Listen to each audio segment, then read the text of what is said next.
Fond de teint camouflage, de scène et pour des grains brûlés. Julie Lefebvre avait 12 ans quand un accident a marqué le reste de sa vie.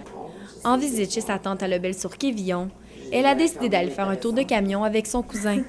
Ils devaient aller décharger un voyage de sable. Un tour de camion qui s'est mal terminé. Puis le feu a pris au centre dans les cylindres. Moi, j'étais dans le camion, assis, j'attendais.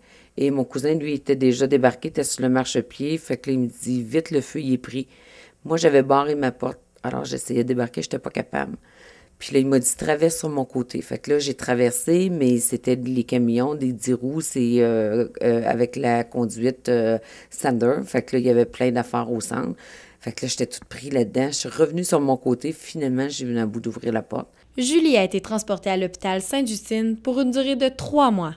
Un 3 mois de traitements intensifs pour soigner ses brûlures. Des brûlures au 3e degré au visage, sur les mains et un peu sur les jambes. Malgré tout, elle est demeurée courageuse et s'estime chanceuse. Mais j'en ai tellement vu, Marie-Lou, là, des cas là, tellement lourds, que moi, je me trouvais bien chanceuse. S'en est suivi de nombreuses greffes car elle avait perdu beaucoup de peau au visage. Les médecins ont dû prendre de la peau de ses cuisses pour reconstruire son visage. Une étape douloureuse. Puis les greffes, ça c'est une torture, honnêtement. Là, parce que c'est de la peau qui enlève sur tes cuisses. Puis ça, là, c'est comme au vif, là, c'est une plaie au vif.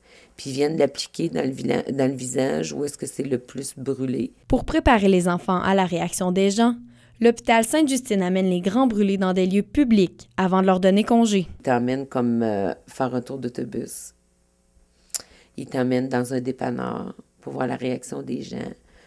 Dans une cour d'école, la réaction des enfants, dans un centre d'achat. Puis ils disent, là, les gens vont se retourner parce que quand ils sortent d'hôpital, là, c'est pas beau. Quelques années plus tard, à l'âge de 19 ans, elle a rencontré l'homme de sa vie. Gilbert dit ne jamais avoir été dérangé par l'apparence physique de sa femme. C'est une personne qui devait être aimée comme les autres. À ce moment-là, c'est que ça ne me dérange aucunement. C'est la personne même à ce moment-là qui m'attirait. C'est la personne même qui me sentait bien que cette personne-là. Son accident, de toutes ces choses-là, ne me dérangeait aucunement. Il ne me dérange pas, d'ailleurs, même aujourd'hui. Encore aujourd'hui, Julie doit appliquer de nombreux produits tous les jours sur son visage pour camoufler les cicatrices.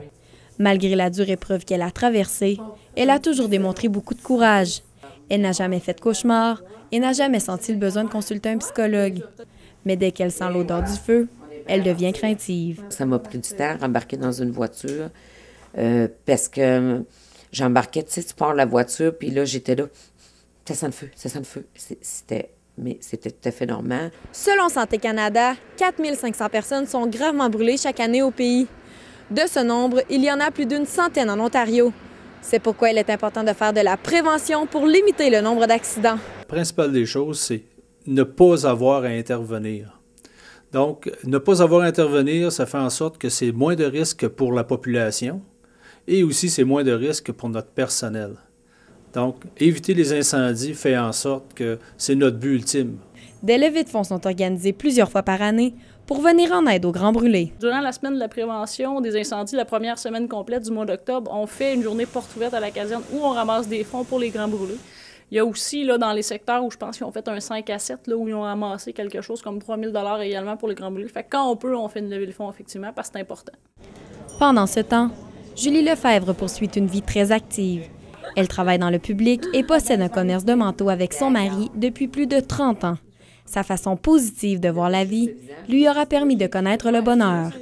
Marie-Lou Ricardion pour la Cité collégiale à Ottawa.